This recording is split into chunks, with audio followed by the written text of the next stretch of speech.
Salon Éco, de la Vigne et des Hommes, Jean-Michel Lamazerolle, RCF Charente.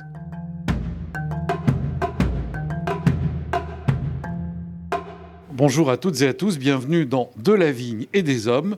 Aujourd'hui, je dis souvent au cœur d'Angoulême, mais nous sommes vraiment au cœur d'Angoulême, place du commandant Raynal, au numéro 4 exactement, dans une cave qui s'appelle Le Caveau. Et j'ai avec moi monsieur Bertrand Daniel, qui est un des responsables de cette cave. Mais je vais lui laisser la parole parce que, en fait, c'est lui qui nous racontera bien mieux son histoire. Mais l'idée, c'était qu'on fasse une émission autour du métier de caviste, des fois que vous auriez envie, vous aussi, de vous lancer dans l'aventure. Bertrand, bonjour.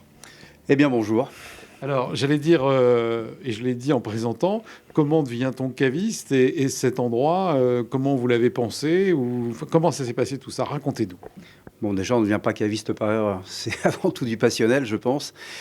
Cet endroit est né déjà sous l'impulsion de Benjamin Rouillet, qui est à l'origine du projet, qui avait déjà une structure qui s'appelait Ma Passion le Vin. Ensuite, moi, je l'ai rejoint en 2017, donc je fais partie de ses collaborateurs, avec aussi deux collaboratrices qui ne sont pas là aujourd'hui, mais voilà, qui sont Chloé et Estelle Rouillet, qui s'occupent un peu de communication et surtout du développement du futur site internet. Et en haut, nous avons Cédric Lanoé, voilà, qui est aussi avec nous en tant que caviste, qui fait les livraisons, qui fait de la recherche de clientèle et tout ce genre de petits boulots inhérents au métier de caviste. Mais ça, on va en parler, mais la jeunesse de ce projet avec Benjamin Rouillet, peut-être? Lui, il était dans le passionnel, tout à fait comme moi. Donc, il a commencé à acheter du vin pour le revendre un petit peu de temps en temps, parce qu'il aimait ça, et pour se faire aussi un petit peu sa cave. Il en a fait un métier, et un jour, il a décidé de faire un endroit en dur. Et en 2017, déjà quelques mois auparavant, il était venu me solliciter en me disant écoute, moi je veux faire quelque chose, je le fais, mais tu viens avec moi. Donc j'ai dit vas-y, banco. Voilà, c'est pas plus compliqué que ça, c'est une amitié avant à la base. Et puis aujourd'hui, c'est une très belle collaboration professionnelle. Alors vous avez dit on est dans le dur. Alors là, on est dans le dur, parce que pour dire où nous nous trouvons, on était au rez-de-chaussée qui est l'accueil, place du commandant Raynal, de cette cave, du caveau.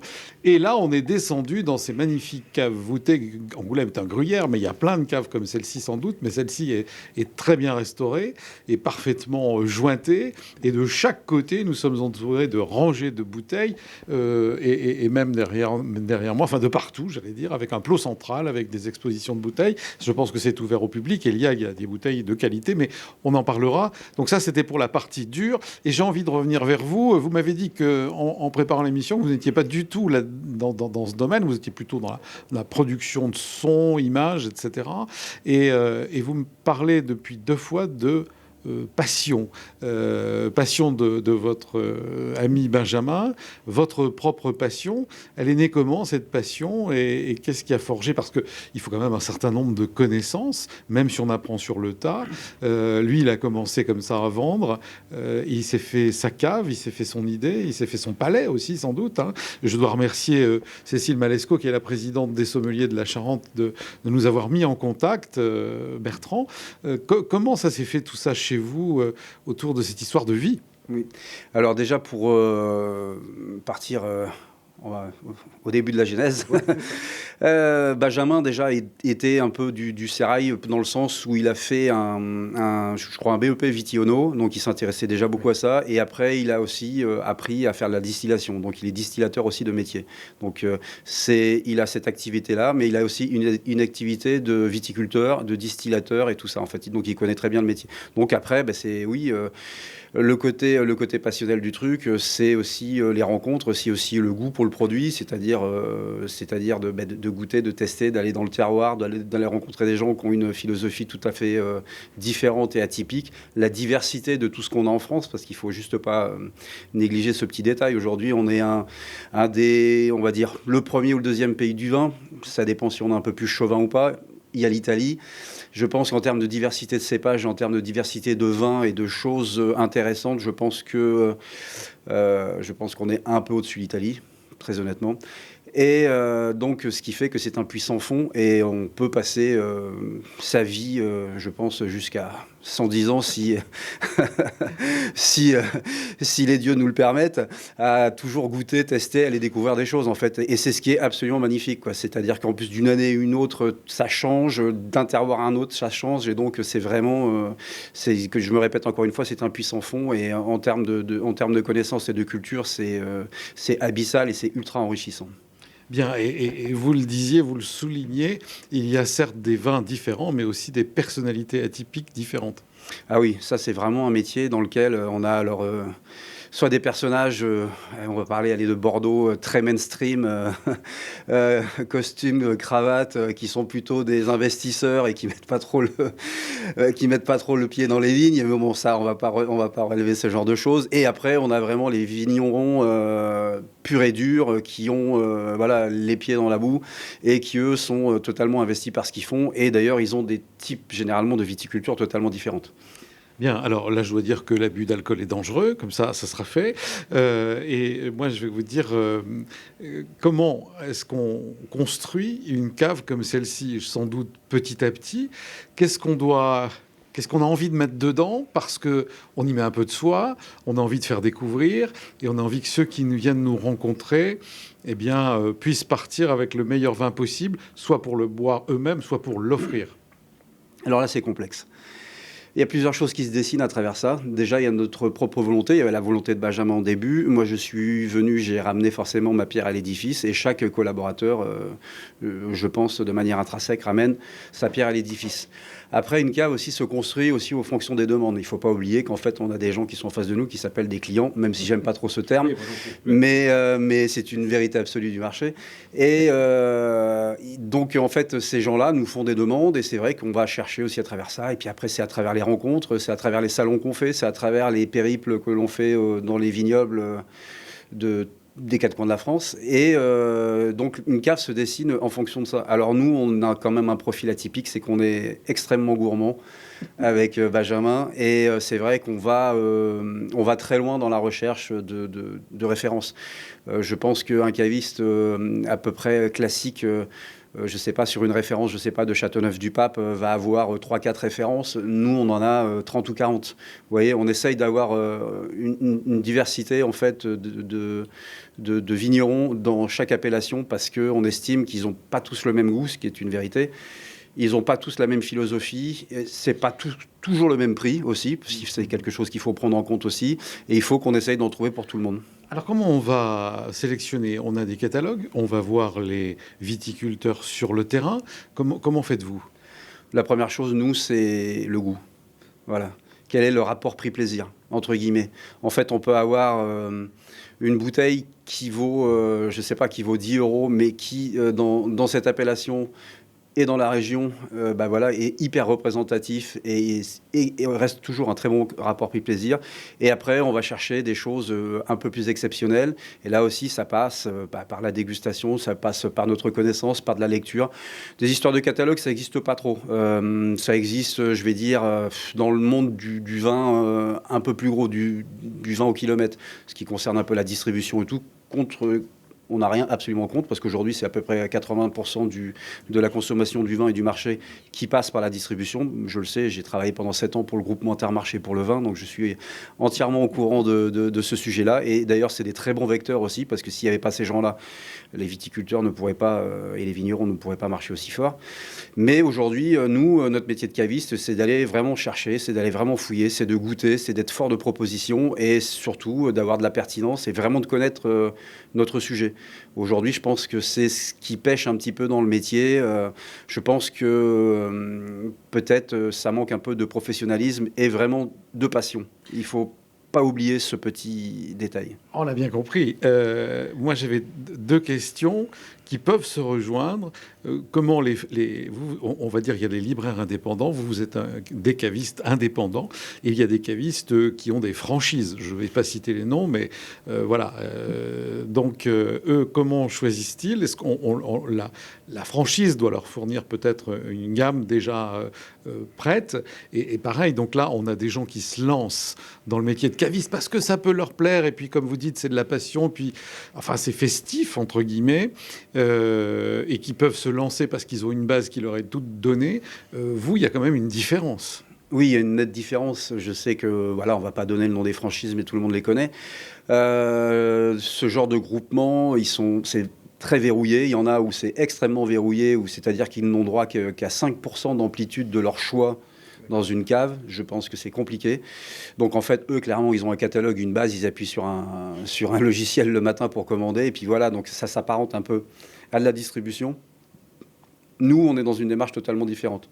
Tout ce qui s'est passé ici a été construit déjà à la base par Benjamin, parce qu'il avait vraiment la volonté de faire une cave un jour. Et donc, il a été chercher des produits qui lui correspondaient, qu'il aimait. Et donc, moi, je suis arrivé aussi après avec lui. On a construit des gammes ensemble. Et donc, du coup, ce qui fait aujourd'hui un melting pot d'appellations et de vins qui est plutôt assez complète, parce que je pense qu'entre vin et alcool, on dépasse allègrement les 2500 références aujourd'hui, ce qui est quand même important. Et ça nous permet en fait de pouvoir répondre à peu près à toutes les attentes. Bon, ça nous arrive 1 ou 2 fois dans l'année d'avoir un client qui rentre ici, qui nous dit « j'ai rien trouvé d'intéressant ». Mais bon, ça fait partie du folklore. Oui, mais je suppose que vous êtes là pour les conseiller. Alors, ça a commencé par quoi je me dis, comme il n'y avait pas toutes ces références dont vous parlez, d'ailleurs, vous dites ce nombre de références, une cave classique, elle a combien de références en gros ? Je sais pas, mais je pense que la plupart des gens tournent entre 600 et 800 références. Je pense, a priori, quand on commence à dépasser les 1000 refs, ça commence à être vraiment solide. Donc, il faut vraiment être hyper intéressé par, j'allais dire le produit, mais j'aime pas trop ça. Mais d'être intéressé par le vin et tout ce qui génère et tout ce qui se passe autour, quoi. Alors, on commence par quoi, du coup ? On commence par la base, les produits essentiels. On commence déjà par le stock qu'avait Benjamin, parce que lui, il avait une petite activité de grossiste qu'on a fait grossir au fur et à mesure. Alors, il faut savoir qu'ici, nous sommes cavistes. C'est la boutique. Ça sert à la fois aussi de showroom pour nos amis professionnels. Et on a une grosse partie de l'activité qui est grossiste. Ça veut dire qu'on travaille avec d'autres confrères cavistes. On travaille avec des restaurateurs, des bars, à qui l'on fournit des gammes de produits. Voilà. Et à travers ça, c'est dessiné aussi autre chose. On a essayé de créer un petit peu une agence, je vais dire, de produits locaux, sur lequel on a eu quelques coups de cœur et qu'on essaye de diffuser sur les 2 départements qui sont la Charente et la Charente-Maritime. Alors on va parler de choses comme des vinaigres, les baumes de Bouteville, ce genre de choses, comme, je sais pas, Artonique, les toniques charentais.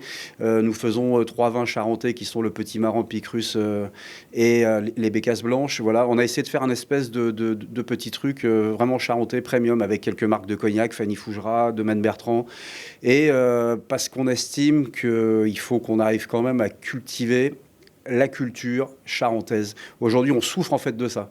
Il n'y a pas plus compliqué que d'essayer de convaincre un Charentais que ce qui se passe chez lui est bon. Vous voyez ce que je veux dire ? Ah oui, je vois très bien ce que vous voulez dire. Voilà, par exemple, le vin charentais a été très décrié pendant très longtemps. Et aujourd'hui, on a des acteurs du vin qui sont capables de faire des choses exceptionnelles. Il ne faut pas négliger ce détail. Et aujourd'hui, on fait des bouteilles, on a des bouteilles premium. En fait, en Charente, on est capable de vendre des bouteilles de vin à 40-45 euros parce que c'est des produits haut de gamme, parce que c'est très bon, parce que ça a été bien fait, parce qu'il y a un vrai travail derrière. Et alors, voilà. Puisque vous en parlez, il y a une AOC de 20 pays charentais. Ça commence à Saint-Sornin, ça finit à l'île de Ré. Et ça tombe bien, on nous écoute aussi en Charente-Maritime. On salue les gens qui nous écoutent sur la Charente-Maritime, sur RCF Charente-Maritime. Donc là, on voit bien que vous êtes capable d'aller à Châteauneuf-du-Pape et jusqu'à Saint-Sornin, l'île de Ré, en passant par le bassin du Cognac. C'est tout à fait ça. En fait, il faut avoir un éventail très large, excusez. Et surtout, il faut être sûr de ce qu'on va chercher. Donc, ça passe par le terrain, ça passe par la dégustation, ça passe pour aller trouver des choses un peu exceptionnelles, des produits de niche, et surtout d'être à l'écoute des consommateurs et d'être à l'écoute de ce qu'on nous demande, et aussi à l'écoute des modes, entre guillemets, parce que l'évolution du vin change, les modes de consommation changent. Et le goût change. Aujourd'hui, on a beaucoup de demandes aussi sur ce qu'on appelle les vins nature, qui est un mode de vinification très particulier, avec des vins extrêmement légers, où la plupart du temps, il n'y a pas de sulfite rajouté, je le précise. Et donc, on essaye aussi de se mettre aussi sur ce créneau-là. On essaye de répondre à toutes les demandes pour les passionnés de vin et les amateurs. Alors, vous me disiez aller rencontrer les producteurs. Ça vous prend combien de temps dans l'année, pendant les vacances, ou vous vous êtes dit, tiens, il faut qu'on aille voir les producteurs tant de temps, à tel moment, etc. Ça, c'est totalement aléatoire. C'est au gré du vent. Alors, je vous avoue que c'est tellement passionnel. Je pense que Benjamin, s'il était là, vous dirait exactement la même chose. Que la première chose qu'on fait quand on va se promener quelque part, c'est d'aller visiter les caves ou d'aller visiter des viticulteurs ou des vignerons. Donc voilà, désolé pour nos compagnes respectives, mais c'est un peu ce qu'on aime faire. Donc non, on choisit pas tellement. Si, on choisit quelques salons. Généralement, les salons, c'est tout le temps en début d'année, qui est la saison un peu plus creuse, janvier, février, mars, où il y a beaucoup de salons un peu partout en France. Donc on essaye d'en faire le plus possible. Il y a des salons un peu plus grands, il y a des salons un peu plus petits, il y a beaucoup de salons off, des salons satellites, des micro-salons qu'il y a tout autour, qu'on essaye d'aller faire aussi parce qu'il y a des trucs extrêmement intéressants et ça nous permet de faire des découvertes en permanence et c'est ce qu'il faut. Il faut savoir se renouveler et aller chercher du sang neuf. Bon, alors on a compris ce que vous vouliez dire. Il y a Vinexpo, ça c'est le grand salon. Et puis après, il y a moult et moult salons. Wine Paris maintenant. Vinexpo n'existant plus sur Bordeaux. Donc Wine Paris, en fait, tout est centralisé à la capitale. Et voilà, ça a un peu moins de charme, mais ça a le mérite de toujours exister sous une autre forme. Alors je suis déjà dépassé. J'en viens à ma question suivante. Vous étiez en train de parler des clients qui ont changé. Vous les avez vus changer. Comment c'était avant? Qu'est-ce que ça devient aujourd'hui? Qu'est-ce que ça deviendra demain dans ce que vous subodorez parce que vous ne manquez pas de nez? Alors, c'est compliqué d'extrapoler sur ce que sera demain. Ce qui est aujourd'hui, déjà, c'est plutôt intéressant de s'en intéresser. La différence, en fait, c'est que les bassins de consommation ont vraiment changé. Il y a un truc fondamental qui a changé, c'est qu'aujourd'hui, les gens qui achètent pour encaver se sont vraiment réduits. En fait, on avait un truc culturel dans les années 70, 80, 90, 2000, jusqu'à 2000 à peu près, où les gens achetaient. Ils venaient chez les cavistes, où ils allaient dans les domaines et tout. Ils achetaient par caisse pour laisser chez eux, pour laisser vieillir le vin et tout. On buvait après. Aujourd'hui, on a... c'est l'immédiateté, en fait. C'est l'instant T, c'est buvabilité immédiate. Il faut que ça aille vite. C'est vous qui êtes leur cave. Voilà, c'est à peu près ça. Voilà, aujourd'hui, on est leur garde-manger. En l'occurrence, le garde-boire pour nous, parce que nous sommes une cave. Mais oui, on en est là, en fait. Après, on a une mode de consommation aussi un peu différente, où je trouve qu'il y a eu une grosse évolution et on a un public beaucoup plus averti. Je parlerai aussi surtout du public féminin qui s'intéresse énormément au vin. Je trouve que c'est très très chouette. Désolé messieurs, cela ne vous appartient pas parce que aujourd'hui les femmes sont hyper pertinentes dans le goût. D'ailleurs on a énormément d'actrices dans le monde de la viticulture et dans le monde du vin aujourd'hui. On a vraiment des femmes qui font un travail absolument formidable et qui le font d'ailleurs depuis très longue date. Mais en fait aujourd'hui il y a un peu plus de mise en lumière et heureusement. Et c'est plutôt plaisant. Donc on a plus d'échanges avec tout le monde. Avant, c'est vrai que c'était un produit assez estampillé masculin quand même. D'aller acheter le vin, c'était monsieur qui allait acheter le vin à la cave et tout. Faut pas se voiler la face. C'était exactement ça. Et aujourd'hui, aujourd'hui, on a des femmes et des hommes qui viennent avec des idées très précises sur ce qu'ils veulent. Et donc c'est à nous de les accompagner, c'est à nous de les aiguiller, c'est à nous d'avoir un peu de pédagogie avec eux et c'est à nous d'essayer de les tendre vers aussi ce qui peut leur correspondre le mieux ou de les bousculer un petit peu et de les sortir de leur confort habituel pour leur faire découvrir des nouvelles choses. Alors justement, cette passion mixte maintenant du vin, on est client, une cliente ou un client vont venir vous rencontrer, ils ont un dîner, ils ont tel ou tel menu, mais ils savent pas trop qu'est-ce qu'ils vont mettre ou alors offrir parce qu'ils sont invités. Vous parlez de pédagogie, vous allez sans doute commencer par les écouter. Qu'est-ce que vous allez leur poser comme question ? Il y a plusieurs questions possibles. La première est quel est leur goût. Je pense que c'est fondamental. Il ne faut pas oublier un truc, le coût. Oui. Quel est le prix qu'ils veulent mettre dans une bouteille. Ça nous permet d'avoir des guides, enfin un guide et des garde-fous, parce que sinon, c'est possible, on peut mettre une bouteille à 10 €, mais on peut mettre une à 100. C'est possible aussi, c'est pas incompatible. Mais après, c'est de faire en sorte qu'on trouve sa bouteille pour un moment particulier. Voilà. Chaque bouteille a son moment. On va pas, on a des vins de casse-croûte, on a des vins de repas, on a des vins de grands repas, on a des vins de copains. En fait, on a des vins plaisir, on a des vins d'apéro, on a des vins qui s'attendent, on a des vins qui se méritent, on a des vins qu'on offre. Vous voyez, ça fait beaucoup de choses. Ah, vous en parlez tellement bien. Moi, je vous interviewerai pendant des heures. On va peut-être se balader chez vous, découvrir la cave, maintenant que vous nous avez dit la genèse, votre propre évolution, le pourquoi du comment, et puis toute cette palette de vins incroyables qui souligne notre vie à un moment donné pour du partage la plupart du temps. Parce qu'on peut peut-être boire tout seul dans un coin, Non, si on est très triste, mais quand même. Je pense que c'est triste. Le vin est un produit de partage et c'est tout ce qui symbolise en fait cette chose-là, ce côté franchouillard. D'accord. Donc, Et c'est je vous aussi invite maintenant à faire le tour. un instrument, entre guillemets, de communion. Donc, alors, je vais monter les marches.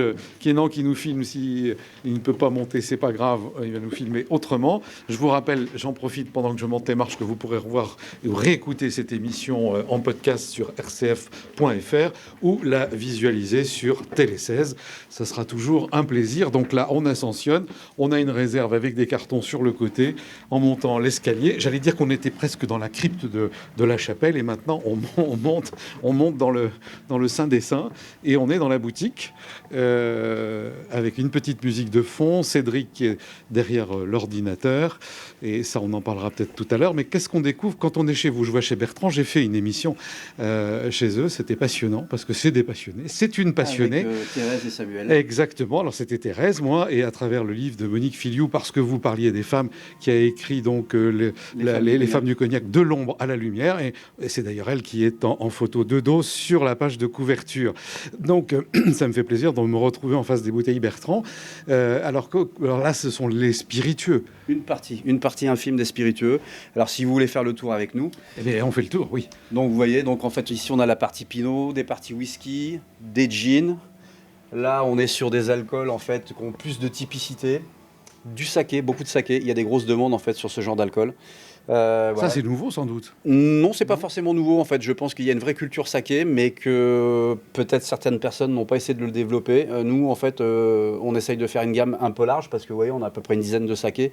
Alors, c'est pas énorme. Bon, après, on reste à Angoulême, mais on en vend de manière récurrente. Donc, il y a un vrai intérêt pour cet alcool-là. Alors maintenant, on passe. Alors, je dois dire qu'il y a des endroits où on peut se poser les coudes sur des bouteilles. C'est à peu près ça. Hein, c'est ça. Et vous devez passer du temps à parler autour de ces endroits-là. C'est ce qu'on essaye de faire. Et là, vous voyez, donc là, on est sur les rhums, ensuite quelques alcools locaux, et après, on fait la part belle au cognac, forcément le nectar charentais. Normal. Voilà. La part des anges aussi. Non, le breuvage des dieux, dit-on. Et vous parliez tout à l'heure des dieux, sans mentionner Bacchus et les autres. C'est tout à fait ça. Alors, il y a des bières aussi, je vois. Oui, on essaye de faire des bières locales aussi. Alors, on n'en fait pas énormément parce que ce n'est pas notre cœur de métier. Et après, il y a des acteurs qui sont très forts sur le secteur. Mais on essaye de mettre en lumière les choses qu'on aime bien. Et donc, le principe, c'est ça. Un peu d'épicerie fine également. C'est ça. Là, on est un peu dans la période creuse de cette chose-là, mais ce sont des parties qui fonctionnent beaucoup plus en fait pendant les fêtes de Noël et en début d'hiver.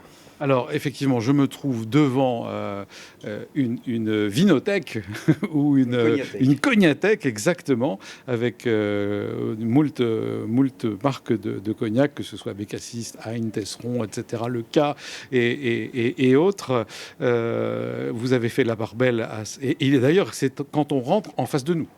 Oui, c'était aussi la volonté de Benjamin, parce que n'oublions pas que son métier premier, c'est aussi la viticulture, la vigne et du coup distillateur. Et il a un vrai amour pour cet alcool qui est le cognac. Et donc, c'était absolument logique d'avoir une cave à Angoulême où on rentre, où le produit qu'on voit en premier est le cognac. En fait, c'est quand même la grande locomotive de la région. Et je trouve que d'ailleurs, c'est totalement dommage qu'on n'ait pas plus de personnes qui mettent ça en avant. Ben oui, mais après, c'est pas si simple. Alors maintenant, il y a des bars comme le Luciole à Cognac ou autres qui essayent de faire des cognacs parce qu'ils sont partis travailler en Angleterre et qui sont revenus avec des concepts et qui savent nous faire découvrir le cognac autrement. Hein, c'est un peu de la cuisine plaisir pour aller dans votre sens. Oui, c'est tout à fait ça. Et puis après, aujourd'hui, il faut il faut qu'on arrive, nous aussi, à avoir, encore une fois, je parle de pédagogie, et dynamiser en fait ce produit, et d'aller voir nos amis restaurateurs. Alors à peu près tout le monde dans le secteur joue le jeu, tout le monde a des cognacs et tout ça, mais je pense qu'il faudrait encore aller un peu plus loin. C'est vrai, quand on voit que le niveau de consommation du niveau total du cognac en France, c'est tellement infime par rapport à ce qu'on pourrait faire. Et donc je pense on a nous ce devoir en tant que maillon de la chaîne en fait de cette chose-là, d'aller battre un peu la campagne, et puis d'expliquer un peu ce qui se passe, et puis d'essayer d'en diffuser un peu plus partout. Oui, quand on sait que plus de 90% du cognac est exporté, ça ne nous laisse pas grand-chose pour nous. On n'a plus beaucoup de temps, mais on va faire un tour à l'œil comme ça de ce qui nous entoure. Alors de l'autre côté, je vois Champagne, voilà. Charente, Sud-Ouest, vin naturel dont vous parliez tout à l'heure, voilà, quand nous étions une grande part au Champagne aussi. Aujourd'hui, à peu près, je pense, pas loin de 150-150 références. On va chercher des choses, c'est pareil, atypiques, beaucoup de petits vignerons. Il ne faut pas espérer chez nous de trouver de la Veuve Clicquot ou du Mouette, entre guillemets. Ça, il y a des acteurs qui savent le faire. Nous, on va aller chercher des choses, même s'il y a des belles maisons qui sont des petites grandes maisons, entre guillemets, je pèse mes mots. Et c'est à nous aussi d'aller chercher des choses un peu atypiques et qui sortent des sentiers battus, quoi. C'est le travail que veut faire Benjamin. C'est le travail que nous, on fait au quotidien en collaboration avec lui. Bien, écoutez, on arrive au terme de l'émission. On aura encore moult choses à dire parce que dans la gestion d'un tel endroit, c'est une bibliothèque de vin, donc vous disiez une vinothèque, une cognathèque, etc. Donc ça se gère. Évidemment, c'est pas si simple. Et vous êtes sur les réseaux sociaux également parce qu'aujourd'hui, sans ça, ça marche moins bien. Oui, effectivement. Il y a un compte Facebook et un compte Instagram. Ma passion le vin. Et voilà, vous verrez tout ce qui se passe chez nous. Merci Bertrand Daniel, on a tout dit. Et puis moi, j'aimerais juste, avant de terminer l'émission, lire le petit panneau que j'ai au-dessus de moi. Mieux vaut le vin d'ici que l'au-delà. Et moi, je vous dis à bientôt pour une autre émission de La Vigne et des Hommes.